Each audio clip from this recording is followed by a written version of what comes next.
PKI mendapatkan kesempatan. Dia merasa punya kekuatan, didukung lagi dengan Nasakom. Di Jawa Timur itu banyak orang Islam yang dikubur hidup-hidup oleh PKI, kekejaman PKI. Bahwa sepanjang perjalanan mendapatkan kekuasaannya, Partai Komunis dimanapun di dunia tidak pernah ada yang tidak dengan darah. Tidak ada partai komunis di dunia yang mendapatkan kekuasaan tanpa dengan darah.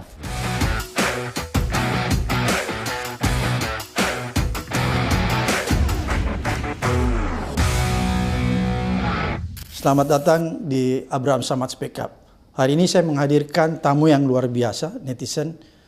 Ini tamu kita adalah sejarawan terkenal, telah menerima berbagai penghargaan atas kontribusinya dalam sejarah bangsa. Beliau adalah Profesor Dr. Anhar Gonggong MA.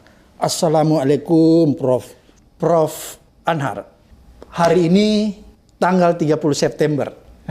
Kita memperingati G30S PKI, Gerakan 30 September Partai Komunis Indonesia, pemberontakan yang dilakukan Partai Komunis Indonesia. Hari ini adalah hari di mana kita diingatkan kembali pada peristiwa berdarah di mana 7 putra terbaik pahlawan revolusi kita, yaitu Jenderal Ahmad Yani, Letnan Jenderal Suprapto, Letnan Jenderal Siswondo Parman, Mayor Jenderal D.I. Panjaitan, Mayor Jenderal Sutoyo Siswomiharjo, Mayor Jenderal M.T. Haryono, dan Kapten Pierre Tendean. Mereka dibantai, disiksa, diculik, bahkan dibunuh dengan cara yang sangat kecil oleh gerakan 30 September PKI yang melakukan kudeta dan mengadu domba sesama anak bangsa. Peristiwa ini menjadi sejarah paling kelam perjalanan bangsa ini. Gerakan G30S PKI telah membuka mata kita semua bahwa betapa biadabnya perilaku politik Partai Komunis Indonesia. Ini menjadi pelajaran berharga bagi kita semua untuk selalu mawas diri terhadap upaya kebangkitan Partai Komunis Indonesia dalam wujud yang berbeda. Di tahun-tahun kemarin, Prof, kita biasa selalu disajikan di seluruh televisi tentang film dokumenter. Tadi malam juga saya nonton separuh. Iya, tentang pemberontakan G30S PKI. Pengkhianatan. Dan ada kalangan orang menyatakan film ini punya kontroversial sedikit. Iya. Tapi terlepas daripada itu semua, saya menganggap bahwa Prof. Anhar pasti bisa memberikan kita perspektif yang lebih jelas dan lebih objektif. Karena seorang sejarawan pasti mengulitinya dari segi sejarahnya. Prof. Anhar, bisa nggak kita diceritakan sedikit apa sih sebenarnya yang terjadi di peristiwa gerakan 30 September PKI itu? Karena kan banyak versi cerita nih. Bahwa katanya itu terjadi karena reaksi dari Partai Komunis Indonesia yang melihat ada yang disebut Dewan Jenderal. Katanya, walaupun ini sudah dibantah juga ya, sehingga dia ingin mendahului. Oleh karena itu, bisa nggak Prof. Anhar memberikan kita penjelasan yang lebih objektif nih bagi generasi-generasi anak muda yang sekarang harus paham betul tentang sejarah ini? Iya, jadi begini, ketika kita membicarakan G30S selama ini ada kesalahan yang dilakukan orang. Yang pertama adalah karena ketika berbicara tentang G30S seakan-akan hanya tahun 65. Padahal sebenarnya proses sampai ke 65 di situ macam-macam hal terjadi. Dan itu berkaitan dengan proses bagaimana PKI memahami dan berada dalam situasi itu. Nah, ini ada kaitannya dengan posisi Presiden Soekarno. Presiden Soekarno itu 20 tahun presiden, Ya. tapi hanya sekitar 6 tahun sebagai kepala pemerintahan. Oke. Ya. Nah, selama dari kita mencapai kemerdekaan dalam arti kata KMB, itu setelah itu kan yang memegang peranan adalah selalu parlementer kan, Perdana Menteri. Jadi Perdana Menteri ya? Perdana Menteri. Dan Soekarno anti daripada demokrasi liberal. Jadi itu harus dipahami juga. Soekarno itu sejak tahun 33 sudah anti demokrasi liberal. Dan itu diulangi lagi dalam tanggal 1 Juni Pancasila mengatakan kalau kita merdeka jangan menggunakan demokrasi liberal karena demokrasi liberal itu hanya mementingkan demokrasi politik dan mengabaikan demokrasi ekonomi. Oke. Itu salah satu. Nah, tahu kita semua bahwa antara tahun 50 sampai dengan 60 itu kan kekacauan terjadi. Betul. Tidak stabil politik ya? Politik. Kita ini kan belum pernah mencapai stabilitas politik. Oke. Ya. Ya. Nah, lalu dalam situasi itu antara tahun 50 sampai 58 situasi dan terjadi pergolakan. Ketika itu ada yang mau mengganti Undang-Undang Dasar untuk menyelesaikan persoalan. Oke. Jadi Undang-Undang Dasar 45 yang pertama itu kan kita menggunakan Undang-Undang Dasar sementara 55 yang liberalistik. Iya, betul. Iya kan? Nah, ini jadi pergolakannya ada di situ.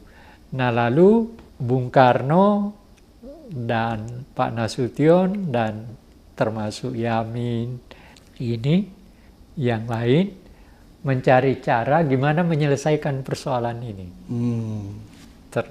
Nah, lalu kemudian singkat kata Nasution mengusulkan kepada Presiden Soekarno bagaimana kalau kita menggunakan Undang-Undang Dasar sementara Undang-Undang Dasar 45 karena kita semua ini kan terlibat dalam hal itu. Oke. Nah, jadi kembali ke Undang-Undang Dasar 45. Lalu pada mulanya Bung Karno itu kurang seret. Kurang happy ya. Iya. Lalu kemudian disarankan begini. Kan waktu 55 itu kan konstituante terpilih. Betul. Iya kan? Tapi selama dari 55 sampai dengan 58 konstituante kan gagal. Iya. Iya. Nah, di dalam persoalan antara Piagam Jakarta dan Pancasila kan. Itu perdebatannya di situ. Perdebatannya di situ. Iya. Nah, lalu diusulkan bagaimana sebelum kembali ke Undang-Undang Dasar 45 itu karena konstituante punya kewajiban untuk merumuskan Undang-Undang Dasar baru, bagaimana kalau Bung Karno bicara dan menyampaikan ide ini kepada konstituante yang berhak. Bung Karno datanglah bicara, menyampaikan itu. Tapi konstituante tidak pernah menemukan persepakatan. Sampai rapat 3 kali, akhirnya frustrasi, lalu tidak ada yang jadi. Akhirnya Nasution menyarankan, persoalannya kan kalau menerima kembali ke Undang-Undang Dasar 45, itu artinya dengan jalan apa? Caranya gimana? Iya. Nah, dekret presiden. Oke. Ataukah kita sudah minta sama konstituante menolak, atau kita berikan kepada Soekarno tanpa lewat apa-apa. Nah, akhirnya disepakati begini. Nasution mengusulkan, oke, kalau begitu lewat dekret aja. Hmm. Nah, tapi ada lagi persoalan, bagaimana pendapat Islam kalau kembali ke Undang-Undang Dasar 45? 45 itu dengan dekret. Oke. Nah, akhirnya tengah malam sekitar jam 1 malam menurut buku Saifuddin Zuhri berangkat dari pesantren, jadi sekitar jam 1 malam dia ditelepon oleh Idham Khalid. Oh, Ki Idham Khalid ya. Idham Khalid itu kan ketua partai NU, waktu itu NU masih partai. Iya. Saifuddin Zuhri sekretaris jenderal. Diteleponlah Saifuddin Zuhri datang ke rumahnya Pak Adam Malik. Datang. Nah, ternyata yang nunggu di situ Nasution. Karena besok pagi dia harus ke Tokyo untuk ketemu Bung Karno dan menyampaikan hasil tentang rencana dekret presiden itu. Nah, datanglah. Nah, pertanyaan begitu masuk, datang Nasution, dilihat Nasution, maka duduklah. Lalu pertanyaannya Nasution adalah bagaimana pendapat Islam, NU yang mewakili mayoritas Islam, kalau kita kembali ke Undang-Undang Dasar 45 dengan dekret presiden. Nah, Saifuddin Zuhri menjawab balik pertanyaannya. Di mana tempat Piagam Jakarta di dalam dekret itu? Jadi dia ingin tahu diletakkan di mana. Diletakkan. Nah, akhirnya terjadi kompromi. Kalau Anda baca konsideran terakhir kan kami berkeyakinan dan seterusnya seperti itulah. Nah, dengan kembali ke Undang-Undang Dasar 45, maka posisi Bung Karno sudah presidensil. Oke. Iya kan? Kalau parlementer ya. Bukan lagi parlementer, dia sudah punya kuasa kan. Iya. Nah, ada penyakit daripada seorang pemikir yang sekaligus politikus. Apa itu, Prof? Yaitu harus diingat bahwa Bung Karno ini kan pemikir juga. Oke. Tulisannya banyak. Ya. Nah, lalu ketika dia mempunyai kesempatan untuk mendapatkan itu, maka idenya itu ingin diwujudkan. Iya. Nah, salah satu daripada ide yang mau diwujudkan apa? Yaitu ide tahun 26. Oke. Yang tulisan itu ditulis dengan judul Nasionalisme, Islamisme, dan Marxisme. Ya. Itu diolah kembali tahun 60 menjadi Nasakom. Oke. Jadi begitu ya. Dari proses inilah PKI mendapatkan kesempatan. Di samping tahun 55 memang dia sudah siap-siap. Sudah juga mendapatkan pemilihnya kan nomor 4. 4 partai terbesar ya. Terbesar. Gitu. Jadi dia merasa punya kekuatan, didukung lagi dengan Nasakom. Konsepnya Soekarno. Konsep Soekarno yang dirumuskan kembali. Jadi konsep 26 dirumuskan tahun 60 menjadi Nasakom. Di sinilah PKI berlindung, dan Bung Karno setelah itu juga menciptakan ada lagi ideologi sosialisme Indonesia. Iya, betul. Ada lagi Manipol Usdek. Iya, Manipol Usdek. Nah, yang dipakai sebagai jargon oleh PKI adalah Manipol. Nah, jadi dia dalam setiap pertemuan atau dalam setiap selalu mengatakan, mari kita jor-joran manipolis. Artinya mari kita bersaing untuk mewujudkan manifesto politik itu. Dia kan mau niru kayak manifesto komunis gitu. Ya, oke. Lalu ada manifesto politik kan. Gitu. Yang menyebabkan nanti ada sejumlah budayawan yang membuat manifesto kebudayaan. Nah, oleh orang PKI, manifesto kebudayaan ini dianggap menyaingi manifesto politiknya Bung Karno. Maka dipaksalah Yasin segala macam itu supaya manifesto politik, manifesto kebudayaan dibuang. Oke. Jadi berarti kalau begitu, Prof. Anhar, ketika konsep Nasakom dibuat oleh Soekarno, memang dia memberikan ruang ya bagi komunis ya? Iya. Nah, dan bukan hanya Bung Karno memberikan ruang, justru PKI menggunakan itu untuk berlindung. Oke, jadi dia jadikan pelindung. Pelindung, iya. Dan kan 3 partai, nasionalisnya PNI, A-nya NU, agama, PKI, komunis ya PKI. Padahal sebenarnya bukan hanya dia, ada Murba, banyak sebenarnya. Tapi ya begitulah prosesnya. Nah dari sinilah terjadi persaingan-persaingan yang tapi Islam selalu berada dalam kepepet. Makanya. Tapi Islam kan juga pada saat itu kan ada 2, ada Masyumi, ada NU kan? Masyumi kan dibunuh.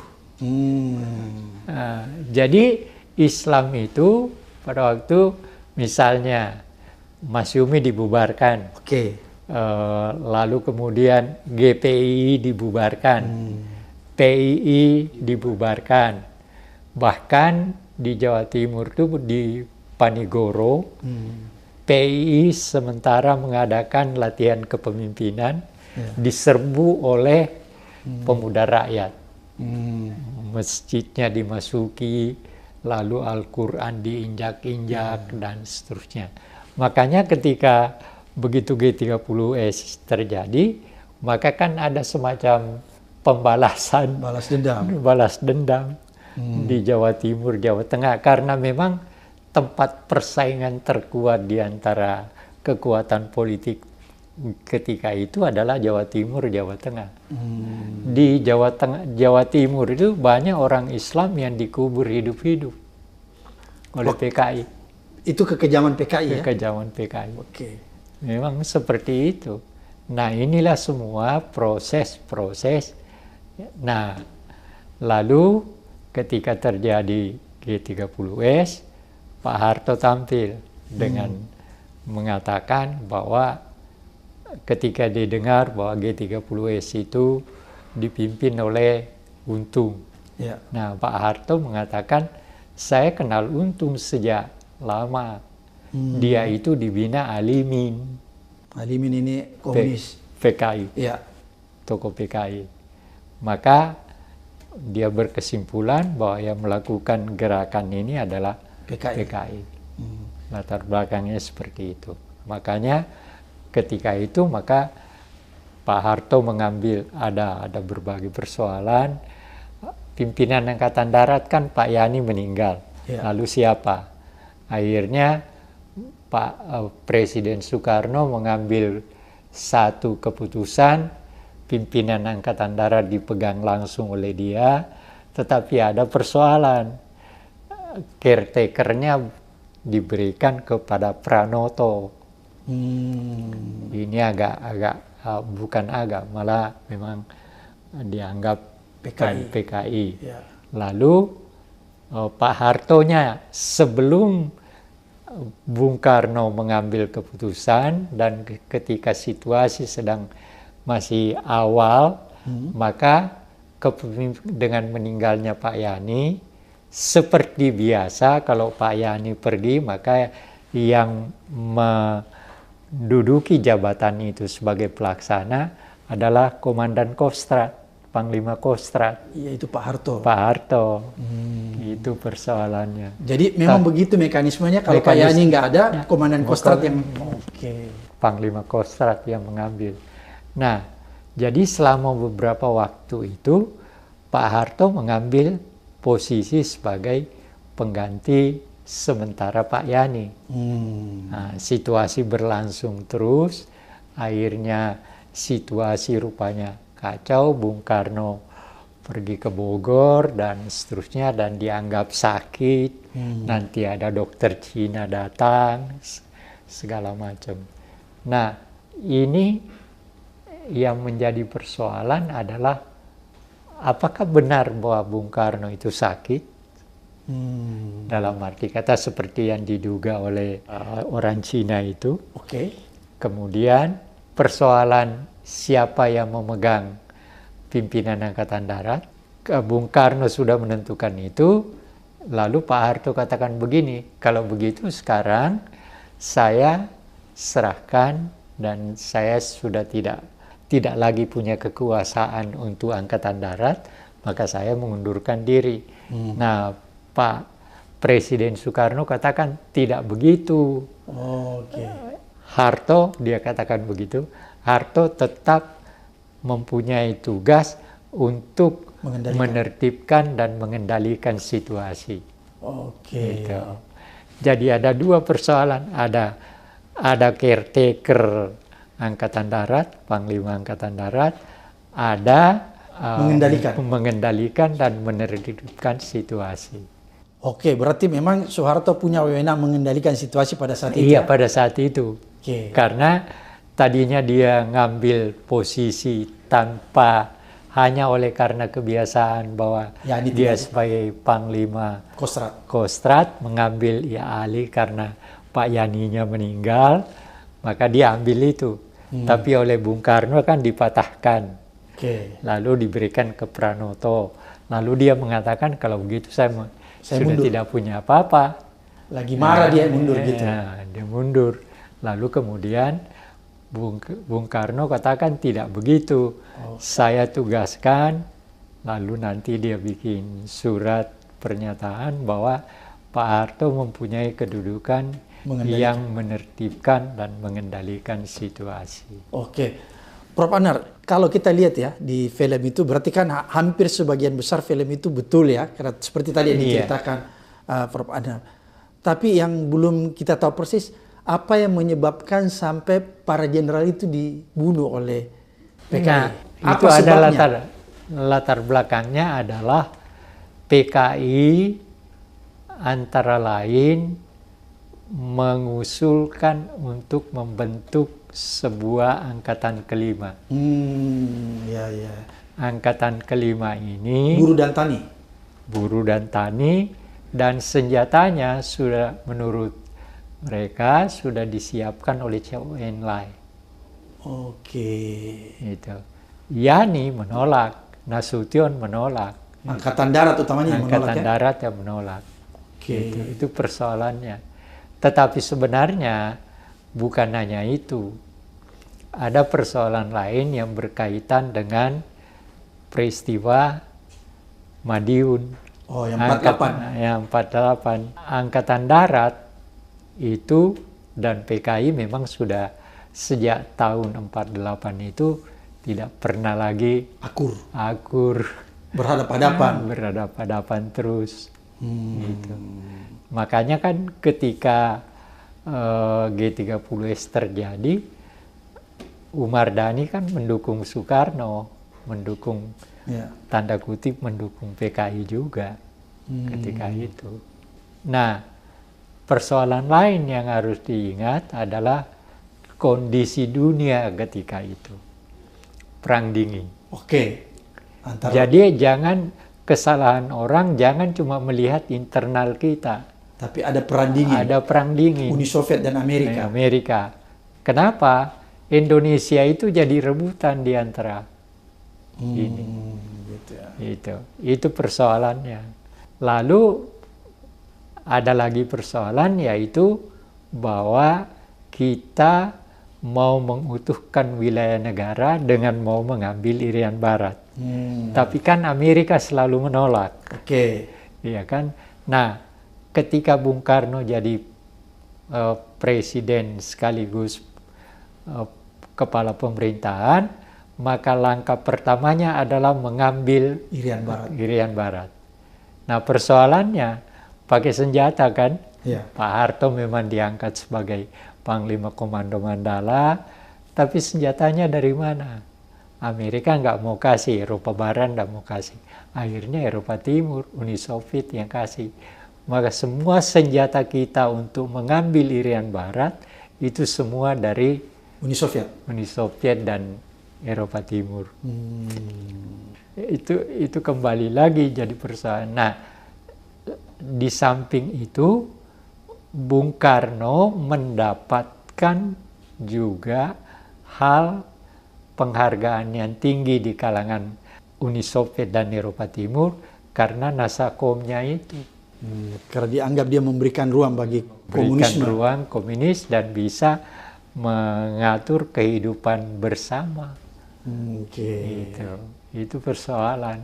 Jadi ada persoalan internal di dalam negeri, ada persoalan global. Iya, makanya ketika saya ditanya apa benar Amerika terlibat? Ya saya bilang semua terlibat. Amerika terlibat, Uni Soviet terlibat, Cina terlibat. Oke, berarti kalau Prof. Anar lihat gerakan G30 SPKI itu semua melibatkan negara-negara adidaya, Uni Soviet, Amerika, dan Cina. Karena memang Indonesia dianggap sebagai negara yang punya letak strategis. Jadi diperebutkan. Memang diperebutkan. Apalagi dalam kerangka saingan kan, saingan antara dua kekuatan kan, dengan sendirinya akan melahirkan. Karena memang pada waktu itu Indonesia dianggap sebagai negara yang paling strategis, di samping Bung Karno-nya dianggap sebagai tokoh besar di seluruh Asia, bekas jajahan. Karena Bung Karno adalah pendukung utama, apalagi setelah tahun 55 dan Bandung, Asia Afrika, itu nama Bung Karno melejit. Pada saat yang bersamaan, Amerika benci sekali kepada Soekarno. Jadi berarti Amerika ini sebenarnya tidak happy dengan Bung Karno ya? Tidak. Jadi, tapi yang lucunya apa? Ini agak lucu memang hubungan kita dengan Amerika. Ketika kita masih Belanda mau kembali menguasai 45-49, akhir daripada penyelesaiannya itu karena Amerika. Nah, jadi kaitannya dengan peristiwa Madiun. Sebelum peristiwa Madiun, Amerika itu tidak mendukung kita sepenuhnya. Karena dia melihat ini Indonesia ini kemana? Dia cenderung ke Uni Soviet. Lalu setelah Madiun, Bung Karno mengeluarkan pernyataan pilih Soekarno atau Hatta. Pilih Soekarno-Hatta atau Musso Amir.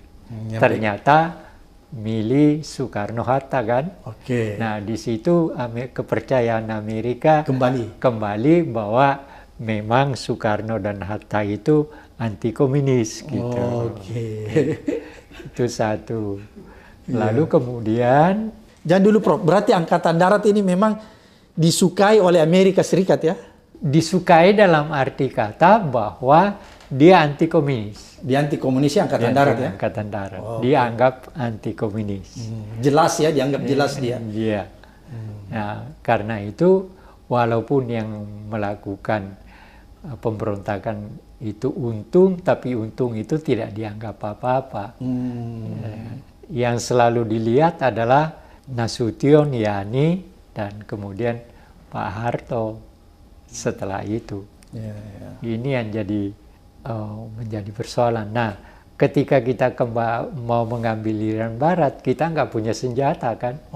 Semua datang dari Uni Soviet. Jadi kita mulai punya kapal selam itu karena Uni Soviet. Segala macam. Nah, Amerika, Eisenhower itu benci sekali sama Soekarno. Nah, makanya kesempatan ini kan digunakan. Tetapi tahun 60 itu semacam blessing disguise. Karena di Amerika terjadi pergantian presiden dari Eisenhower ke Kennedy. Itu Kennedy oleh Duta Besar Amerika di Indonesia, Howard Jones, itu menasehati Kennedy supaya cara mendekati Soekarno jangan seperti Eisenhower. Dan memang terjadi. Bung Karno datang ke Amerika ketemu dengan ini. Akhirnya lewat proses itulah Kennedy membuat satu kegiatan memaksa Belanda dengan lewat PBB dan utusan khususnya untuk mengembalikan Irian Barat. Untuk memberikan Indonesia Irian Barat. Jadi itu berkat bantuan Amerika juga Amerika juga. Jadi saya katakan tadi aneh tuh Amerika sebenarnya. Waktu kita mau ke merdeka lewat KMB, Amerika juga punya peranan. Waktu mau mengambil Irian Barat, Amerika juga punya peranan. Dan waktu tahun 65 juga itu G30 SPKI, Amerika juga punya peranan. Amerika punya peran tertentu, tentu saja. Nah, tapi sudah bersaing mereka bertiga kan, Barat dan Timur. Jadi tahun 65 itu ada persaingan 3 negara ya? Iya, persaingan antara Amerika, Uni Soviet, dan China. Tapi Uni Soviet belakangan nanti akan mengatakan saya nggak ikut campur, ya ikut campur tuh China. Jadi di antara pandangan di antara dua blok komunis juga terbelah. Dan memang antara China dan Uni Soviet ketika itu sudah mulai juga konflik antara Mao Zedong dengan Khrushchev karena Khrushchev anti Stalin. Sementara Mao Zedong pendukungnya Stalin. Jadi walaupun sama-sama komunis mulai ada friksi juga ya? Terjadi friksi memang. Itu. Tapi pada prinsipnya kalau Prof. Anwar melihat bahwa hampir sebagian besar dari film G30 SPKI itu mencerminkan fakta di lapangan ya? Ada sebagian besar. Iya. Gitu ya. Ya, saya pernah tanya Salim Said. Ya. Kan ada orang mengatakan bahwa Arifin Senur itu memfilmkan itu sesuai dengan perintah Soeharto. Salim Said mengatakan, kalau saya sih tidak yakin itu karena saya tahu Arifin Senur itu punya integritas diri. Gitu. Tapi yang saya bercerita ini bukan oleh karena film itu, ini pengetahuan saya dalam pengertian apa yang saya, seperti misalnya Islam itu dalam keadaan yang dipepet, dan yang mepet itu PKI, ya. HMI minta dibubarkan, iya kan, GPI dibubarkan, PII dibubarkan. Masyumi dibubarkan.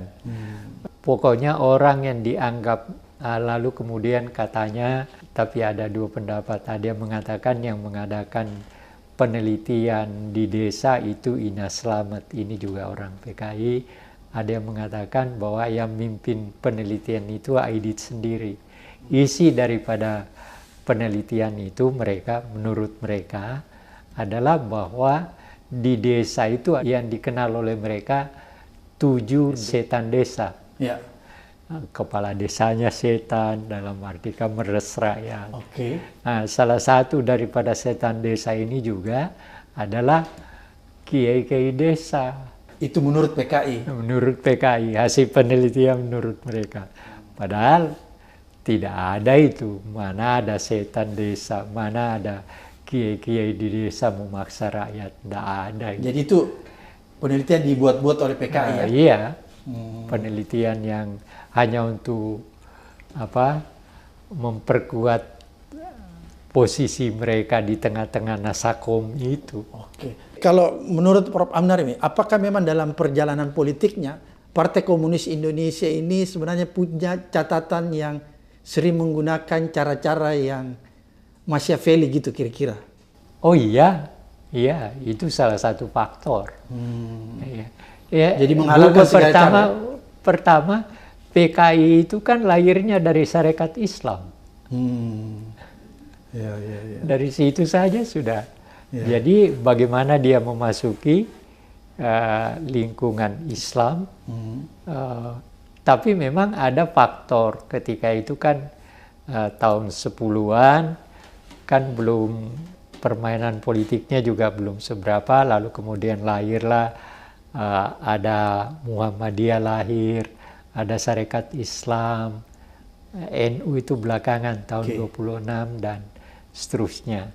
Nah, secara organisatoris dan politik memang kelihatan Islam ini kuat gitu. Nah, lalu kemudian datanglah Sniplit, salah seorang tokoh PKI dari Belanda. Nah, kebetulan ketemu dengan Smaun. Smaun ini ketua buruh kereta api Semarang. Betul. Nah, ketika Sarekat Islam dibentuk, dia juga menjadi ketua Sarekat Islam di Semarang. Nah, ketika Sniplit datang, ini dihubungi akhirnya prosesnya. Maka tokoh-tokoh PKI awal itu kan Islam. Dari Sarekat Islam ya? Iya. Lalu kemudian ada malah ada Haji Misbah. Namanya Haji Misbah. Itu tokoh-tokoh PKI Tokoh pertama. PKI awal itu. Seperti itu. Iya. Nah, inilah. Tapi kemudian pecah karena ada Haji Agus Salim. Oke. Haji Agus Salim masuk, lalu kemudian tahun 20-an orang-orang yang berbau PKI disingkirkan oleh Agus Salim. Nah, tapi dalam proses tahun 26 terjadi pemberontakan mereka pada lari kan. Lari ke Soviet, sembunyi di sana. Iya. Nah, nanti setelah kita merdeka, mereka kembali. Ya, itulah yang menyebabkan. Ya, tapi ada juga kan semacam penipuan juga. Misalnya I-nya itu tidak hanya Indonesia, terkadang juga diterjemahkan Islam. BTI itu ada yang menerjemahkan Barisan Tani Indonesia, tapi ada juga yang memanipulasi Barisan Tani Indonesia Islam. Oke. Jadi ada yang memanipulasi ada manipulasi seperti itu juga. Kan rakyat kita di desa masih seperti itu. Masih pendidikannya masih di bawah. Jadi gampang dimanipulasi ya. Iya. Supaya mereka bisa ikut. Jadi kalau dia pikir dia rubah namanya Islam, banyak orang yang ikut. Iya. Oke. Ada ya namanya politik, permainan macam-macam. Prof Anar, kalau kita lihat kan posisi Jenderal Yani itu strategis sekali ya di Angkatan Darat ya kalau kita lihat, maupun mungkin di struktur Angkatan Bersenjata Republik Indonesia. Memang itu banyak kalangan menyatakan bahwa katanya Yani ini sebenarnya orang yang sedang dipersiapkan menggantikan Soekarno. Apa benar itu dalam sejarah? Banyak istilah itu, memang iya. Bahkan juga dulu Nasution pernah dikatakan, bahkan dari Jerman itu, berita bahwa Nasution itu calon presiden. Tapi kan terjadi, ya tentu saja persaingan tertentu di dalam. Prof Anar, berarti Nasution juga sebenarnya jadi target ya pada saat itu, cuma dia lepas ya? Iya. Oh, justru yang target utamanya itu adalah Nasution. Iya. Karena memang dia yang paling anti komunis. Lalu ada Yani, ada segala macam yang memang ada Gatot Subroto yang juga walaupun dia ini tapi dia juga anti komunis. Kenapa pada saat itu Soeharto tidak menjadi target? Karena dia dianggap dia tidak punya posisi strategis. Iya, tidak, di samping tidak punya posisi strategis, hanya Pangkostrat, walaupun posisi itu juga dia menggantikan Pak Yani kalau Angkatan Darat kalau nggak ada, tetapi Pak Harto memang tidak dianggap agresif. Dianggap jenderal yang biasa-biasa saja. Iya, dia orangnya, kan Pak Harto itu orangnya pendiam sebenarnya. Jadi tidak kebaca ya? Tidak. Lalu beda dengan Yani. Yani memang agresif. Dalam arti kata selalu bisa tampil untuk menunjukkan bahwa dia adalah seorang jenderal yang hebat, Sama dengan Nasution. Nah, Nasution, kalau Nasution memang diakui. Ya. Ya, jadi dan mereka satu grup, walaupun PKI juga berusaha memecah antara Yani dan Nasution. tapi gagal. Oke. Berarti sebenarnya posisi pada saat itu target utamanya Nasution ya? Nasution, tapi juga Yani. Karena ini yang dianggap paling merintangi. Paling merintangi. Iya. Dan Soeharto dianggap tidak terlalu. Soeharto bukan dianggap tidak punya kekuatan, tetapi dia dianggap tidak akan menghalangi. Bukan tidak menghalangi, tapi tidak akan menyulitkan. Mungkin tanda kutip ya. Tidak akan menyulitkan.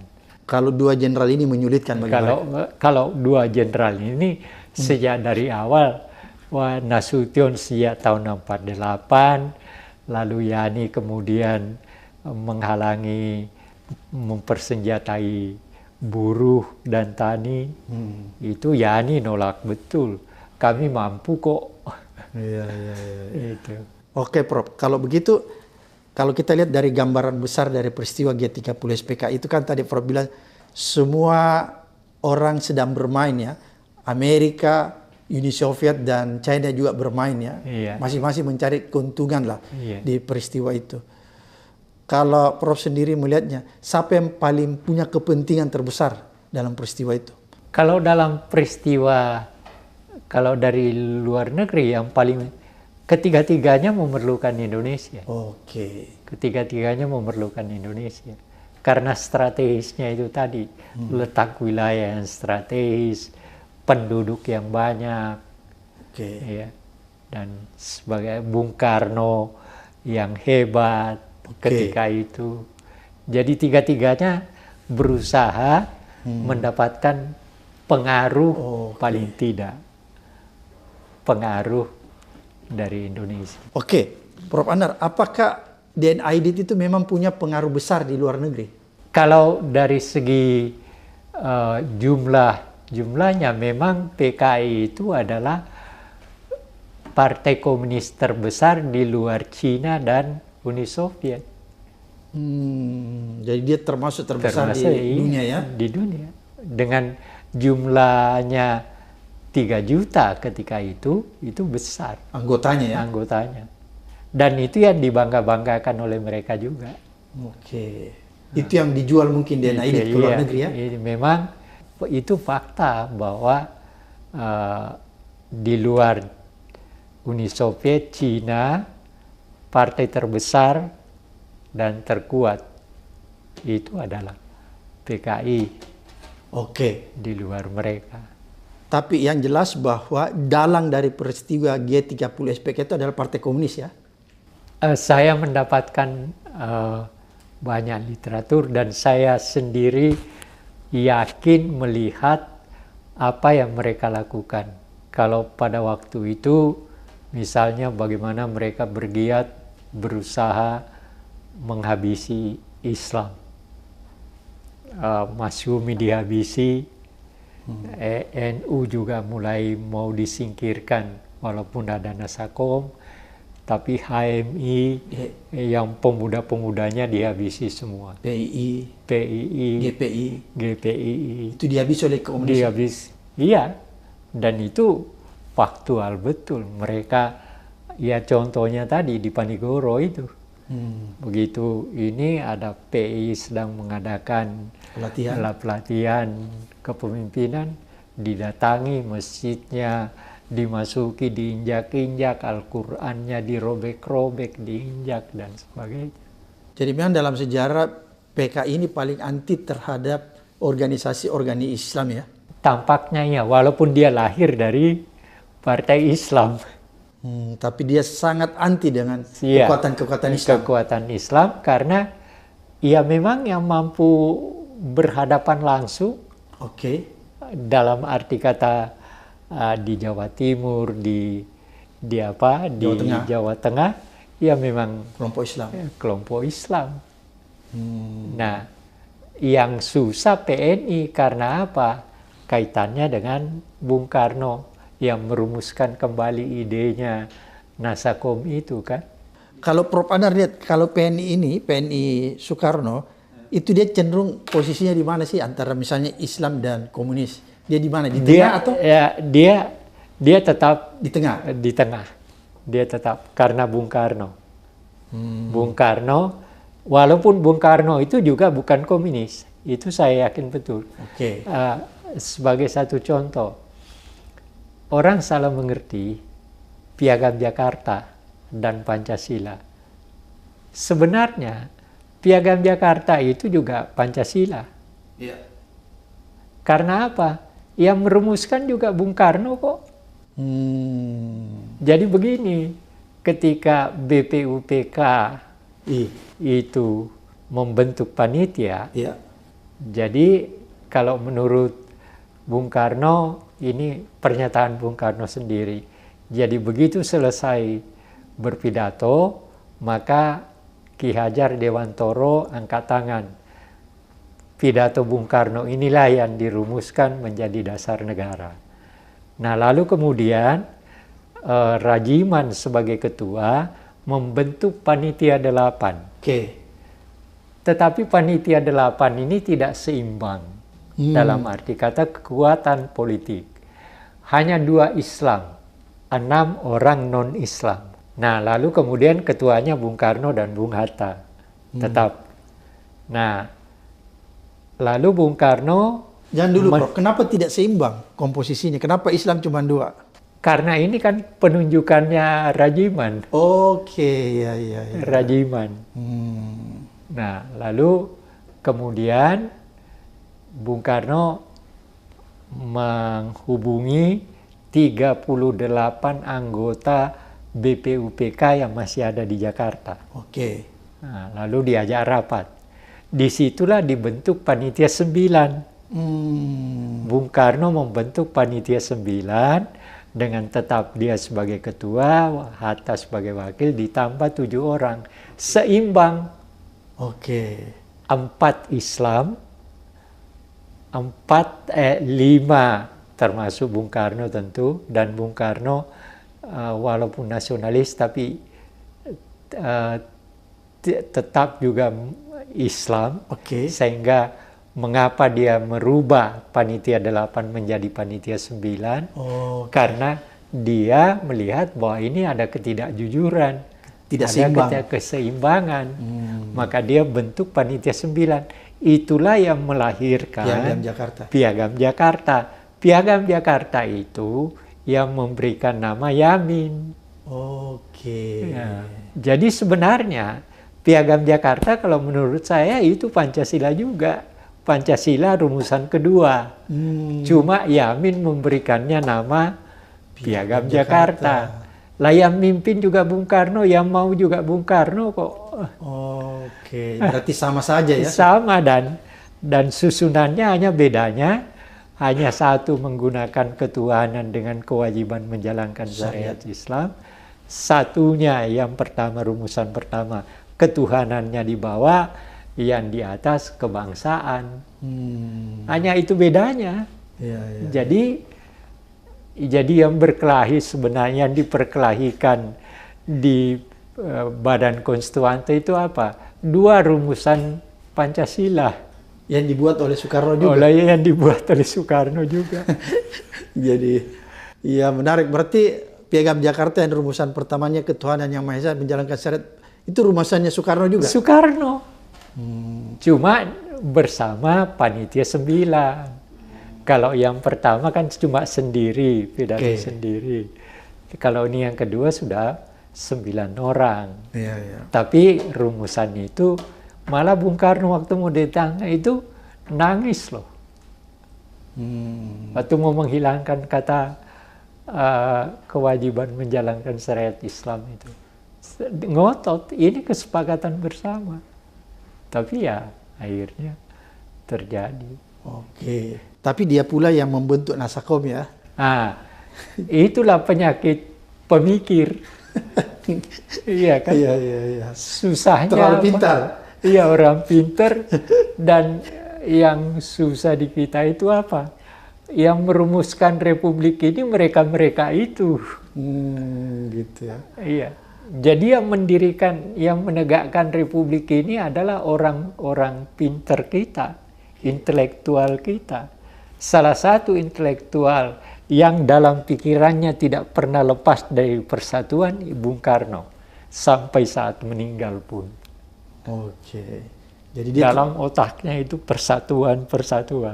karena dia melihat Indonesia ini majemuk ya. Nah, dan hal yang tidak bisa dipersatukan pun dipaksakan untuk dipersatukan. Seperti Nasakom itu. Seperti Nasakom itu. Nggak mungkin bersatu, dipaksakan. Nah, di sini ada sedikit psikologi masyarakat yang kurang tepat oleh Bung Karno. Apa? Kalau tahun 26, kan memang kita berhadapan dengan orang lain yang menjajah kita. Oke. Sedangkan tahun 60 sudah kita sendiri. Secara psikologi pandangan orang udah berbeda. Oke. Gitu. Di situ sedikit. Oke, Ya. itu perbedaan. Tapi kan politik seseorang yang mau memiliki kekuasaan dan punya ide, tidak ada yang bisa memaksa dia untuk tidak. Oh. Kan ada juga usul jangan pakai Nasakom lah, pakai Nasasos.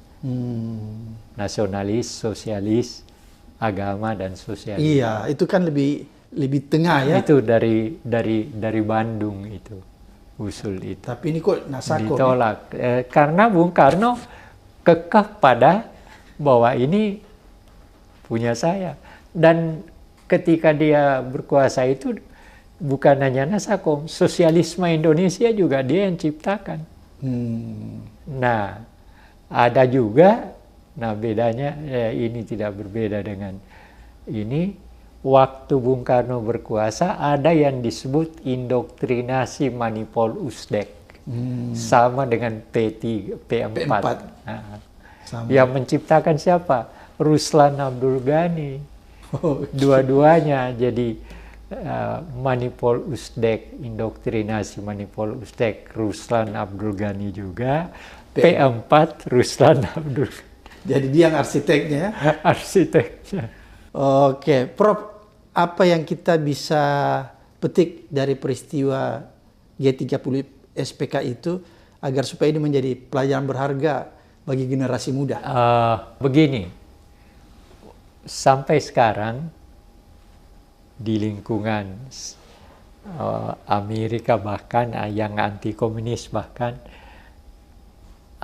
secara ilmu ajaran Marx itu tetap dipelajari. Tetapi bagi kita harus dipahami bahwa sepanjang perjalanan mendapatkan kekuasaannya, partai komunis dimanapun di dunia tidak pernah ada yang tidak dengan darah. Selalu dengan darah. Iya. Dan selalu dengan cara yang tidak manusia. Tidak. Iya. Itu yang harus. Ketika Lenin menguasai Rusia, itu tidak kurang dari 3 juta manusia harus dia bunuh. Ketika Stalin berkuasa, sama. Mao Zedong sama. Tidak ada yang tidak. Tidak ada partai komunis di dunia yang mendapatkan kekuasaan tanpa dengan darah. Oke, itu yang kita petik ya. Itu yang harus dipetik. Dan ini yang harus jadi pelajaran bagi generasi muda ya. Iya. Nah, tetapi kan harus seperti persoalan bahwa kondisi wilayah masing-masing itu kan berbeda dan tingkat pendidikan juga berbeda-beda. Jadi cara mereka menguasainya juga berbeda. Tapi pada saat akan mendapatkan kekuasaan pasti dengan darah. Oke, ini kan di zaman sekarang orang sudah banyak mengeluarkan narasi bahwa sekarang mulai muncul nih PKI gaya baru katanya. Jadi apa itu bahaya laten itu tetap ada, bahaya laten terhadap komunisme itu tetap ada. Tapi dia mengalami perubahan yang luar biasa sehingga orang menyebutnya sekarang PKI itu setelah berubah wajah menjadi PKI gaya baru. Apakah Prof Anar melihat itu? Nah, begini, itu tergantung bagaimana masyarakat memberi ruang. Tergantung masyarakat memberinya ruang. Oke. kalau masyarakat tidak memberi ruang, tidak akan terjadi. Dia tidak akan hidup. Dia tidak akan hidup. Tapi kalau masyarakat Kalau masyarakat memberikan ruang sedikit aja, ya seperti apa yang terjadi pada ketika dia masuk ke syarikat Islam, itu kan sebenarnya ada ruang. ada ruang kecil aja dan dia bisa masuk di situ. Oke. Oleh karena itu, Jangan berikan saya menyarankan kepada generasi muda, walaupun Anda pelajari, tapi Anda sadar betul bahwa apa yang Anda pelajari itu tidak selalu benar sepenuhnya. Ilmu itu kan tidak menyebabkan kita harus menerima semua. Iya. Iya kan? Oleh karena itu jangan diberi ruang. Jangan diberi ruang. Kalau Prof. Anar lihat sendiri, apakah masyarakat kita sedang terlena dan memberikan ruang? Saya kira, saya melihatnya sekarang, apalagi sekarang kan boleh dikatakan semua negara komunis juga sudah menjadi kapitalis kan. Oke. Iya. Cina udah kapitalis. Iya. Iya kan? Jadi sudah berubah bentuk. Itu sudah bentuk. Oke. Ini yang harus diperhatikan. Dan tinggal berapa negara komunis di dunia? Tinggal 7 kalau nggak salah. Iya. Ada Cina, ada Kuba, ada Kamboja, Korea ada Utara. Laos, Korea. Yang paling keras itu Korea. Korea Utara. Itu masih komunisme murni. Iya, itu komunisme ortodoks, betul. Iya. Tapi kalau Cina, ya sudah kapitalistis. Oke, begitu pula Uni Soviet ya, Rusia. Soviet, iya. Oke. Tapi ada hal yang harus diperhatikan, walaupun begitu, satu hal yang tidak hilang, dan itu memang rupanya kenyataan yang bisa diterima oleh masyarakat adalah sistem otoriter. Itu yang menyebabkan mengapa komunisme di Rusia dan Cina bisa berkembang, karena sistem otoriter di tengah masyarakat sudah menjadi bagian dari kehidupan mereka. Oke, luar biasa apa yang disampaikan Prof. Berarti yang kita harus pahami bahwa pemerintahan komunisme selalu mengeluarkan darah ya, menumpahkan darah banyak. Ya. Oleh karena itu jangan berikan ruang sedikit pun, agar supaya mereka tidak diberikan kesempatan untuk berkuasa. Kira-kira seperti itu, Prof. Luar biasa, terima kasih Prof atas pencerahan edukasinya. Mudah-mudahan ini mengajarkan kita semua ya, mengedukasi kita dan sekaligus menuntun para generasi muda untuk melihat sebuah kebenaran yang ada di depan mata. Sampai ketemu di episode berikutnya di Abraham Samad Speak Up.